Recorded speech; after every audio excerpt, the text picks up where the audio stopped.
I was standing, staying still. What's up everybody, welcome to another honest review. Today we have the DJI Osmo 360. Instead of traditional review, this video shows how to shoot creative footage with this camera. From native 8K panoramic recording to invisible selfie stick shots and vertical filming. The Osmo 360 stands out because of its imaging system. DJI designed a custom square CMOS sensor specifically for panoramic cameras. The usable image area reaches what DJI calls 1-inch panoramic imaging, allowing more of the sensor to contribute to the final frame. The camera records native 8K panoramic video and uses 2.4 micron pixels. Larger pixels help preserve more information in both bright and darker parts of the image.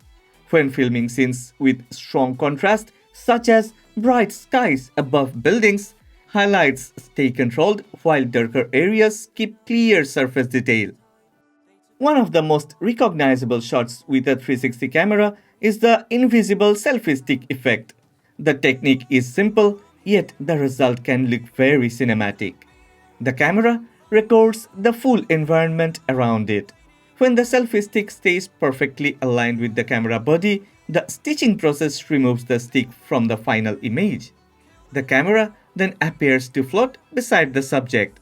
This technique works well for walking shots, travel clips, and moments where movement adds energy to the frame. I'll never know, I'm waiting on you. Since the entire environment is captured, the final angle can be adjusted later during editing. A single clip can become a forward shot, a tracking view, or even a drone-like perspective. The Osmo 360 can also switch into single lens mode for traditional action camera footage.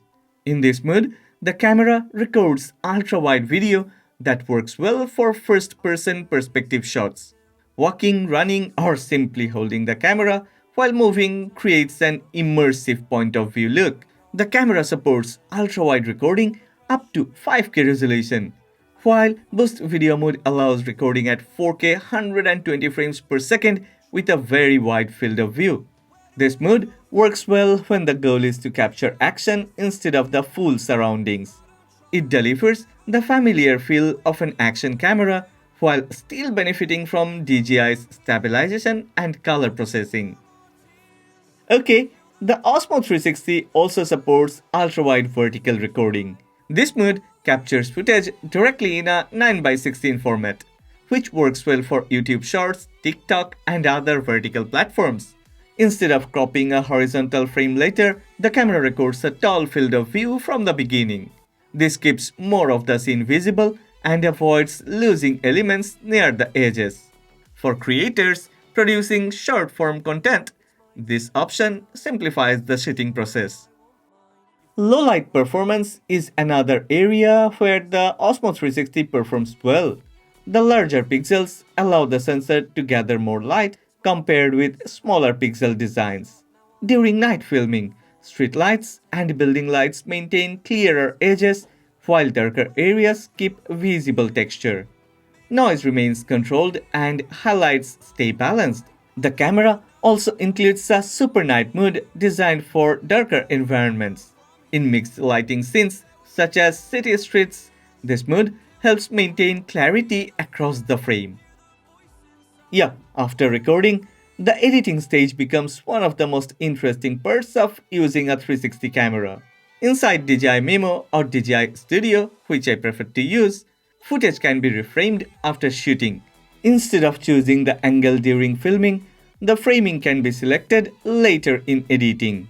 Smart tracking allows selecting a subject so the camera view follows it automatically.